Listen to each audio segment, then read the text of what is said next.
Hello, जय हिंद, नमस्कार दोस्तों। आप सभी का स्वागत है आपके अपने YouTube channel mission target classes में।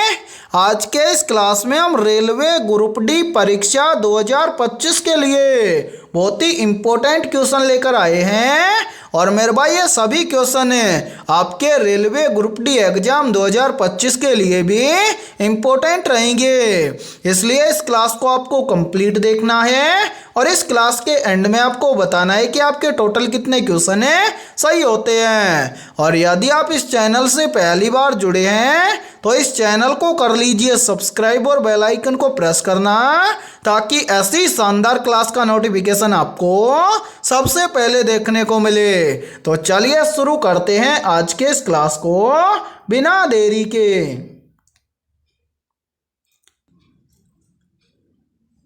पहला प्रश्न है आप सभी के सामने, निम्न में से चंपारण सत्याग्रह किससे संबंधित था? ऑप्शन ए कर व्यवस्था से, ऑप्शन बी है नील की खेती से, ऑप्शन सी है भूदान से, और ऑप्शन डी है सविनय अवज्ञा आंदोलन से। तो यहाँ पर देखिए इन चारों में से करेक्ट आंसर हो जाएगा सभी का ऑप्शन है बी, यानी कि चंपारण सत्याग्रह नील की खेती से संबंधित था। तो पहले प्रश्न के अंदर करेक्ट आंसर हो जाएगा सभी का ऑप्शन है बी। तो चलिए फिर अगला प्रश्न देखते हैं। दूसरा प्रश्न है आप सभी के सामने, दक्षिण पश्चिम मानसून सर्वप्रथम भारत के किस राज्य से आकर टकराता है? ऑप्शन ए है गुजरात राज्य से, ऑप्शन बी है महाराष्ट्र राज्य से, ऑप्शन सी है आंध्र प्रदेश राज्य से, और ऑप्शन डी है केरल राज्य से। तो जल्दी से बताइए इन चारों में से करेक्ट आंसर क्या होगा। आपसे पूछा गया है कि दक्षिण पश्चिम मानसून सर्वप्रथम भारत के किस राज्य से आकर टकराता है? तो यहाँ पर देखिए इन चारों में से करेक्ट आंसर हो जाएगा सभी का ऑप्शन है डी, यानी कि दक्षिण पश्चिम मानसून सर्वप्रथम भारत के केरल राज्य से आकर टकराता है। तो दूसरे प्रश्न के अंदर करेक्ट आंसर हो जाएगा सभी का ऑप्शन है डी। तो चलिए फिर अगला प्रश्न देखते हैं। तीसरा प्रश्न है आप सभी के सामने, नीचे दिए गए प्रश्न में प्रश्न चिन्ह के स्थान पर आने वाली संबंधित संख्या को ज्ञात करें। यानी कि तीसरा प्रश्न आप सभी के सामने नंबर एनालॉजी से संबंधित प्रश्न दिया गया है और आपसे पूछा गया है कि जिस प्रकार से 5 का संबंध है 27 के साथ में और 8 का संबंध है 39 के साथ में, उसी प्रकार से 7 का संबंध किस संख्या के साथ में होगा। तो मेरे भाई इस प्रश्न चिन्ह की वैल्यू हम कैसे ज्ञात करेंगे? तो वो देखिए करना क्या है, सबसे पहले तो हमें यहां पर पता करना है कि 5 से यहां पर 27 कैसे बना है। फिर सेम इसी प्रकार से हमें यहां पर पता करना है कि 8 से यहां पर 39 कैसे बना है। फिर सेम इसी लॉजिक के आधार पर हम यहां पर ज्ञात करेंगे कि 7 से इस प्रश्न चिन्ह के स्थान पर कौन सी संख्या आएगी। तो मेरे भाई यहां पर ध्यान से देखिए इस प्रश्न को किस लॉजिक के आधार पर सोल्व किया गया है। तो सबसे पहले आप यहां पर देखिए 5 से यहां पर 27 बनाया गया है कैसे। तो यहां पर क्या किया गया है, 5 से 27 बनाने के लिए सबसे पहले तो इस 5 का किया गया है 4 के साथ में गुणा। तो यहां पर देखिए 5 का गुणा 4 के साथ में कर देंगे तो यहां पर बन जाएगा 5 चौक 20, और इस 20 के अंदर यहां पर +7 करके यहां पर लिखा गया है 27। और ध्यान से देखिए 27 यहां पर आप सभी के सामने दिया गया है। अब इसी प्रकार से हम क्या करेंगे, यहां पर पता करेंगे कि 8 से यहां पर 39 सेम इसी प्रकार से बना है क्या। तो करेंगे क्या, सबसे पहले तो मेरे भाई इस 8 का हम क्या करेंगे 4 के साथ में गुणा कर देंगे। तो यहां पर देखिए यहां पर बन जाएगा 8 चौक 32, और इस 32 के अंदर भी हम क्या कर देंगे +7 कर देंगे। तो 32 और 7 मिलकर बन जाएगा 39। और ध्यान से देखिए 39 यहां पर आप सभी के सामने दिया गया है। अब हम क्या काम करेंगे, यही सेम लॉजिक लगाएंगे 7 के अंदर और इस 7 से इस प्रश्न चिन्ह की वैल्यू ज्ञात करेंगे। तो करेंगे क्या, अच्छा, सबसे पहले तो मेरे भाई इस 7 का हम क्या करेंगे, सबसे पहले तो 4 के साथ में गुणा कर देंगे। तो यहाँ पर देखिए 7 चौक कितना हो जाएगा, तो यहाँ पर हो जाएगा 7 चौक 28 और सभी के अंदर +7 किया गया है। तो यहाँ पर हम क्या करेंगे, 28 के अंदर भी +7 कर देंगे। तो मेरे भाई 28 और 7 मिलकर बन जाएगा 35, यानी कि इस प्रश्न चिन्ह के स्थान पर संख्या भरी जाएगी 35। अब हमें देखना है कि संख्या 35 किसी ऑप्शन में है। तो हाँ सर, संख्या 35 हमें दी गई है ऑप्शन डी के अंदर है। तो तीसरे प्रश्न के अंदर ऑप्शन डी हो जाएगा सभी का करेक्ट आंसर है। तो उम्मीद करता हूं कि तीसरा प्रश्न भी आपको अच्छे से क्लियर हो गया होगा। और जब भी इस टाइप का प्रश्न आपको एग्जाम में दिया जाएगा तो आप फटाफट से सोल्व कर लेंगे। और इसी के साथ में देखिए आप सभी के लिए बहुत ही इंपॉर्टेंट सूचना है, यदि आप पहली बार के अंदर रेलवे ग्रुप डी एग्जाम 2025 को क्रैक करना चाहते हैं तो हमने आपके रेलवे ग्रुप डी एग्जाम 2025 के लिए जीके, जीएस, साइंस, मैथमेटिक्स और रीजनिंग यानी कि कंप्लीट सिलेबस के आधार पर हमने मोस्ट इंपोर्टेंट 21,000 प्लस क्वेश्चनों का पीडीएफ सेट तैयार किया है। यदि आप ये 21,000 प्लस मोस्ट इंपोर्टेंट क्वेश्चनों का पीडीएफ सेट लेना चाहते हैं तो आप हमारे इस व्हाट्सएप नंबर पर कांटेक्ट करके ले सकते हैं। और मेरे भाई इस पीडीएफ सेट की प्राइस हमने रखी है मात्र और मात्र 51 रुपये, यानी कि 51 रुपये की फीस के अंदर आपको 21,000 प्लस सॉल्यूशन के साथ में क्वेश्चनों का पीडीएफ सेट मिलने वाला है। अब जो भी अभ्यर्थी पीडीएफ सेट लेना चाहता है वो इस व्हाट्सएप नंबर पर कांटेक्ट करके ले सकता है। और मैं आप सभी को एक गारंटी देता हूं, यदि आप एग्जाम से पहले इन 21,000 क्वेश्चनों को अच्छे से तैयार कर लेते हो तो आप पहली बार के अंदर रेलवे ग्रुप डी एग्जाम को क्रैक कर जाओगे। ठीक है, तो चलिए फिर अगला प्रश्न देखते हैं।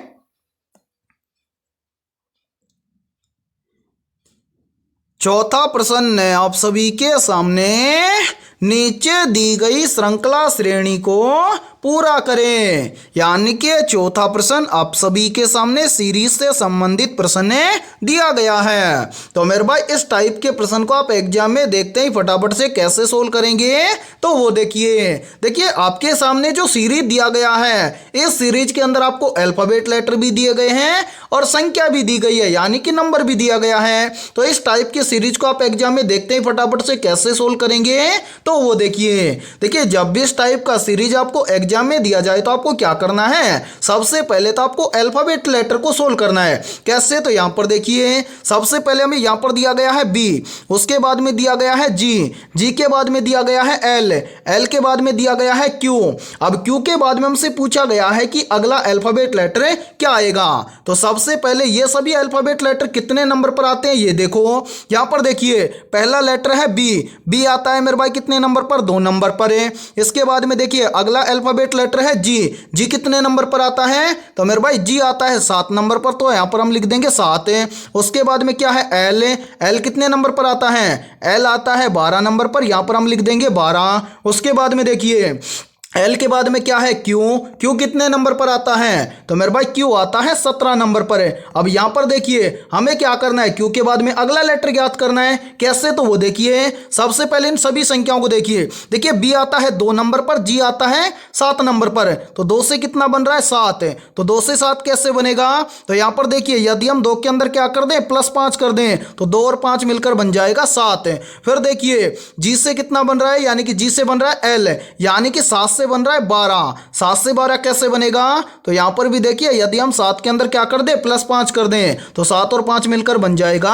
12। फिर देखिए एल से क्या बन रहा है क्यू, यानी कि 12 से कितना बन रहा है 17, तो 12 से 17 कैसे बनेगा, तो मेरे भाई यहां पर भी देखिए यदि हम 12 के अंदर क्या कर दें +5 कर दें तो 12 और 5 मिलकर बन जाएगा 17। अब इसी प्रकार से हमसे पूछा गया है कि भाई क्यू से इस प्रश्न चिन्ह के स्थान पर कौन सा लेटर आएगा, यानी कि 17 से अगली संख्या कौन सी आएगी। कैसे, कैसे ज्ञात करेंगे तो वो देखिए, यहां पर देखिए नीचे सभी के अंदर +5 हुआ है, तो 17 से अगली संख्या ज्ञात करने के लिए हम क्या करेंगे, 17 के अंदर भी +5 कर देंगे, तो 17 और 5 हो जाएगा कितना, 22।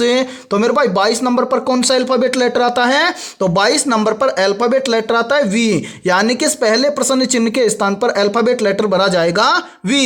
अब इसी प्रकार से हम क्या करेंगे, जितनी भी संख्या है यानी कि संख्या वाली सीरीज को सोल्व करेंगे। कैसे, तो वो देखिए, यहां पर देखिए मेरे भाई, यहां पर पहली संख्या है 7, 7 से कितना बन रहा है, 11, 7 से 11 कैसे बनेगा, तो यहां पर देखिए यदि हम 7 के अंदर क्या कर दें, +4 कर दें, तो 7 और 4 मिलकर बन जाएगा 11। फिर देखिए 11 से कितना बन रहा है, 15, तो 11 से 15 कैसे बनेगा, तो यहां पर भी देखिए यदि हम 11 के अंदर क्या करें, +4 कर दें, तो 11 और 4 मिलकर बन जाएगा 15। फिर देखिए 15 से कितना बन रहा है, 19, तो 15 से 19 कैसे बनेगा, तो यहां पर भी देखिए यदि हम 15 के अंदर क्या कर दें, +4 कर दें, तो 15 और 4 मिलकर बन जाएगा 19। अब इसी प्रकार से हमसे क्या पूछा गया है कि 19 से इस प्रश्न चिन्ह के स्थान पर है कौन सी संख्या आएगी। तो मेरे भाई प्रश्न चिन्ह की वैल्यू ज्ञात करने से पहले यहां पर देखिए कौन कौन सी संख्या आई है, यानी कि 7 से 11 बना कैसे, +4 करने से, 11 से 15 बना कैसे, +4 करने से, 15 से 19 बना कैसे, +4 करने से।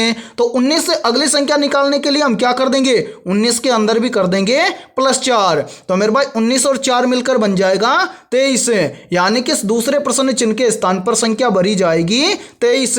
अब हमें देखना है V23 किसी ऑप्शन में है, तो हाँ सर V23 हमें दिया गया है ऑप्शन डी के अंदर है, तो चौथे प्रश्न के अंदर ऑप्शन डी हो जाएगा सभी का करेक्ट आंसर है। तो उम्मीद करता हूं कि चौथा प्रश्न भी आपको अच्छे से क्लियर हो गया होगा।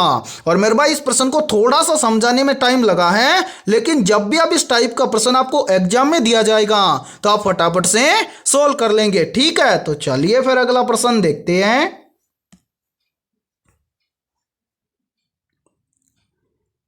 पांचवा प्रश्न है आप सभी के सामने, ए बी की बहन है, सी बी की माता है, डी सी का पिता है, ई डी की माता है, तो ए से डी का क्या संबंध है। यानी कि ये पांचवा प्रश्न आप सभी के सामने ब्लड रिलेशन से संबंधित प्रश्न दिया गया है। तो मेरे भाई ब्लड रिलेशन से संबंधित प्रश्न को आप एग्जाम में देखते ही फटाफट से कैसे सोल्व करेंगे, तो वो देखिए जब भी आपको एग्जाम के अंदर ब्लड रिलेशन से संबंधित प्रश्न दिया जाए तो आपको क्या करना है, सबसे पहले तो प्रश्न के अकॉर्डिंग एक छोटा सा डायग्राम तैयार करना है, और उस डायग्राम के अंदर देखकर आपको क्या करना है, प्रश्न का आंसर देना है। डायग्राम कैसे बनाएंगे वो देखिए, यहां पर देखिए मेरे भाई सबसे पहले बोला गया है कि ए बी की बहन है, तो यहां पर देखिए ये है ए, ये क्या है, इस बी की बहन है, तो यहां पर हम लिख देते हैं बहन, ठीक है मेरे भाई, ए क्या है, बी की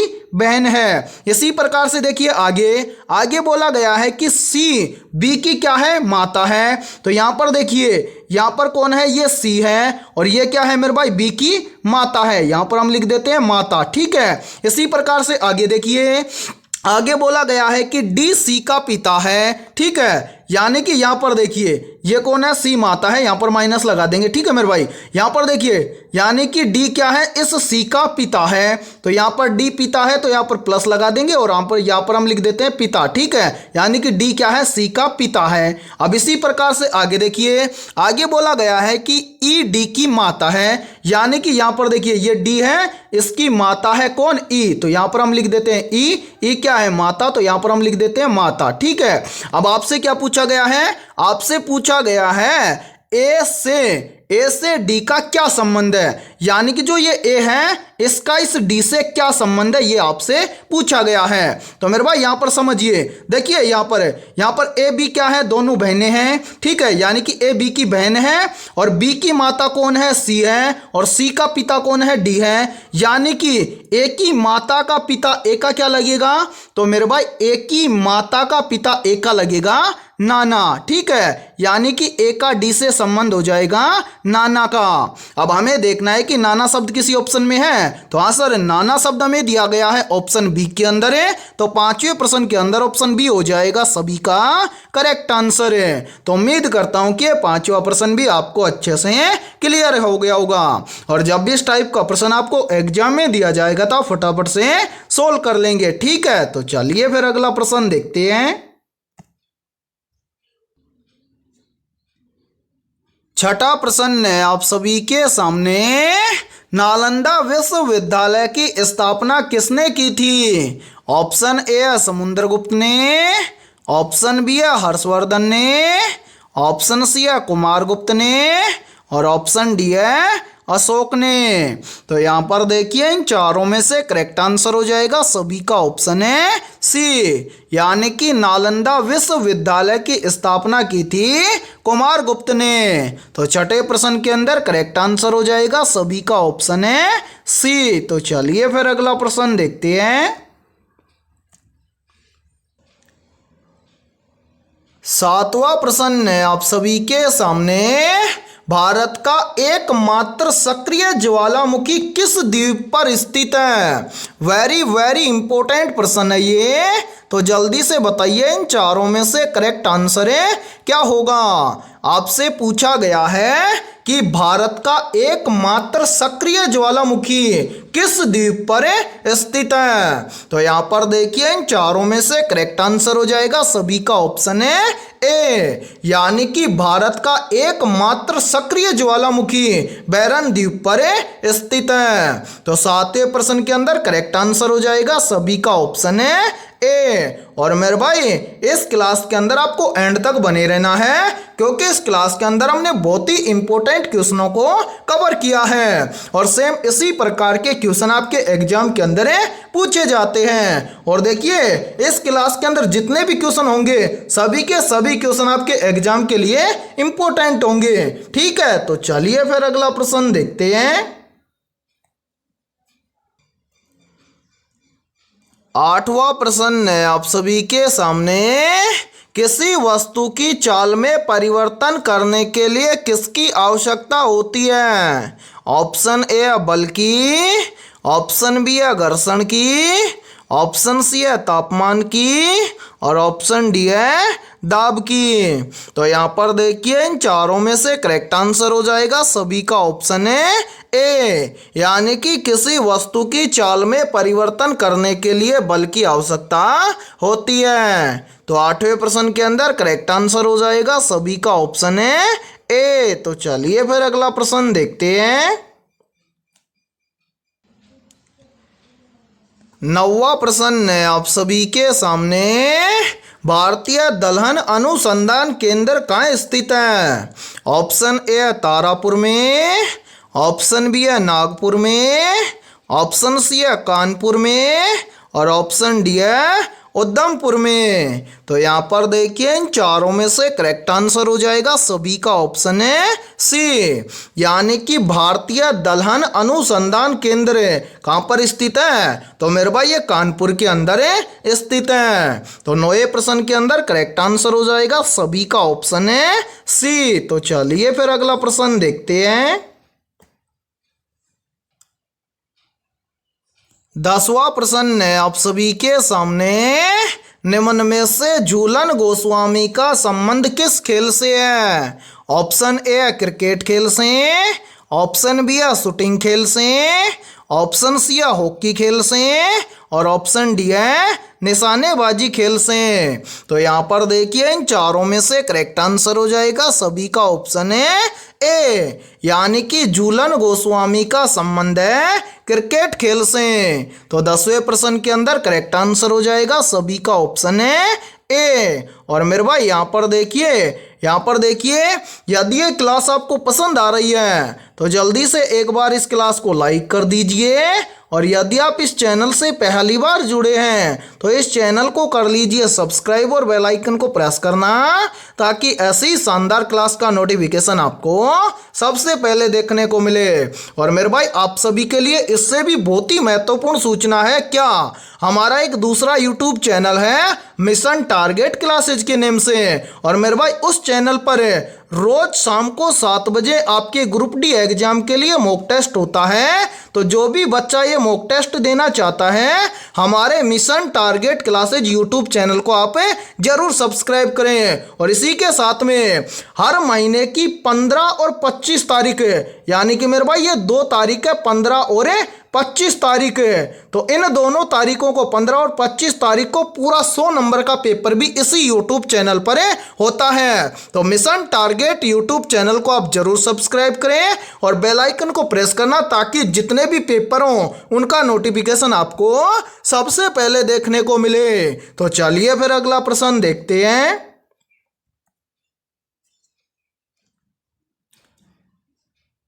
11वां प्रश्न है आप सभी के सामने। निम्नलिखित में से खिलाफत आंदोलन किसने शुरू किया था? ऑप्शन ए अली बंधु ने, ऑप्शन बी है सुभाष चंद्र बोस ने, ऑप्शन सी है अबुल कलाम आजाद ने और ऑप्शन डी है महात्मा गांधी ने। तो यहाँ पर देखिए इन चारों में से करेक्ट आंसर हो जाएगा सभी का ऑप्शन है ए, यानी कि खिलाफत आंदोलन शुरू किया था किसने? अली बंधु ने। तो 11वें प्रश्न के अंदर करेक्ट आंसर हो जाएगा सभी का ऑप्शन है ए। तो चलिए फिर अगला प्रश्न देख लेते हैं। 12वां प्रश्न है आप सभी के सामने। निम्नलिखित में से कौन सी नदी डेल्टा नहीं बनाती है? ऑप्शन ए ताप्ती नदी, ऑप्शन बी है नर्मदा नदी, ऑप्शन सी है कावेरी नदी और ऑप्शन डी है ए व बी दोनों। तो यहाँ पर देखिए इन चारों में से करेक्ट आंसर हो जाएगा सभी का ऑप्शन है डी, यानी कि इन सभी में से एक तो है ताप्ती नदी और मेरे भाई दूसरी है नर्मदा नदी।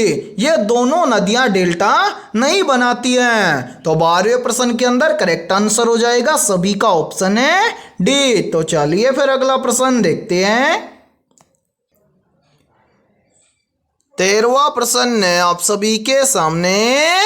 कौन सा सम्राट विक्रमादित्य के नाम से प्रसिद्ध था?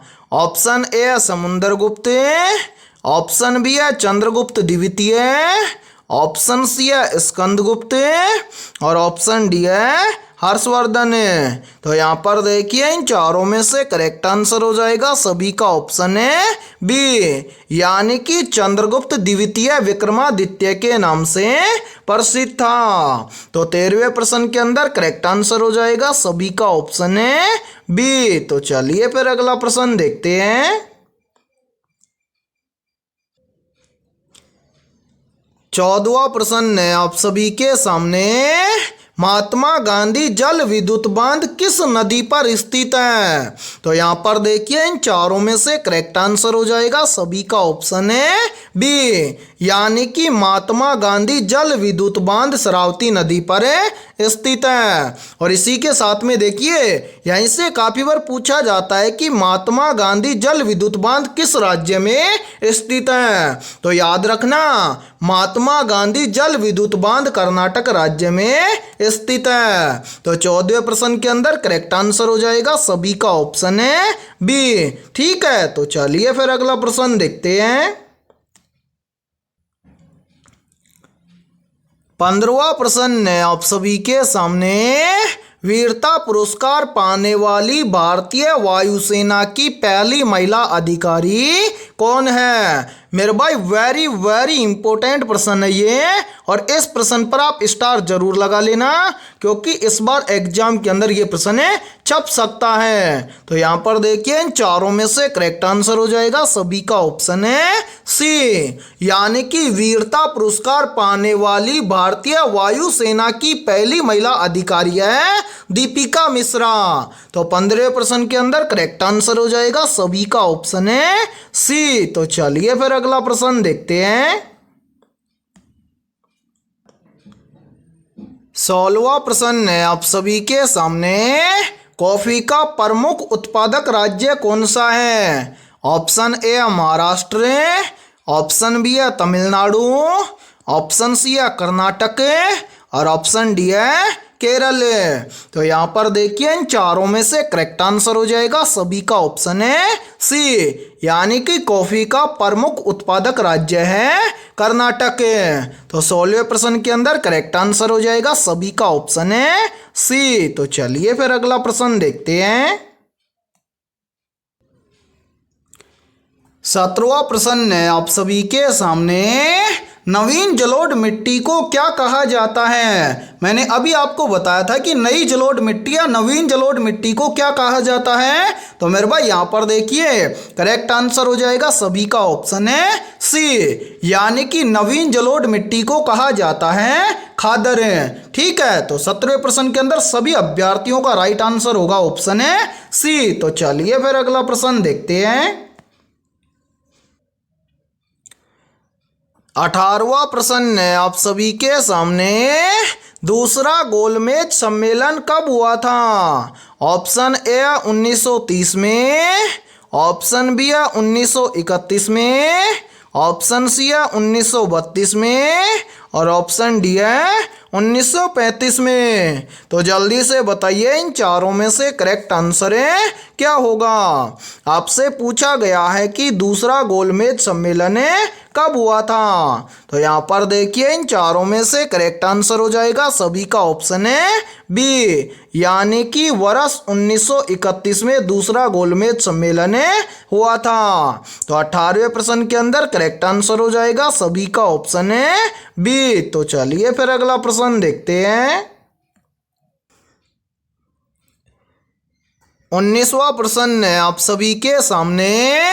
भारत में सबसे अधिक रेशम उत्पादन करने वाला राज्य कौन सा है? ऑप्शन ए असम राज्य है, ऑप्शन बी उत्तराखंड राज्य है, ऑप्शन सी हिमाचल प्रदेश राज्य है और ऑप्शन डी है कर्नाटक राज्य है। तो जल्दी से बताइए इन चारों में से करेक्ट आंसर क्या होगा। आपसे पूछा गया है कि भारत में सबसे अधिक रेशम उत्पादन करने वाला राज्य कौन सा है। तो यहाँ पर देखिए इन चारों में से करेक्ट आंसर हो जाएगा सभी का ऑप्शन है डी, यानी कि भारत में सबसे अधिक रेशम उत्पादन करने वाला राज्य है कर्नाटक। तो 19वें प्रश्न के अंदर करेक्ट आंसर हो जाएगा सभी का ऑप्शन है डी। और मेरे भाई यहाँ पर देखिए आप सभी के लिए बहुत ही इंपॉर्टेंट सूचना है। यदि आप पहली बार के अंदर रेलवे ग्रुप डी एग्जाम 2025 को क्रैक करना चाहते हैं तो हमने आपके रेलवे ग्रुप डी एग्जाम 2025 के लिए ऑल सब्जेक्ट के ऊपर टॉपिक वाइज लगभग 21,000 प्लस मोस्ट इंपोर्टेंट क्वेश्चनों का पीडीएफ सेट तैयार किया है।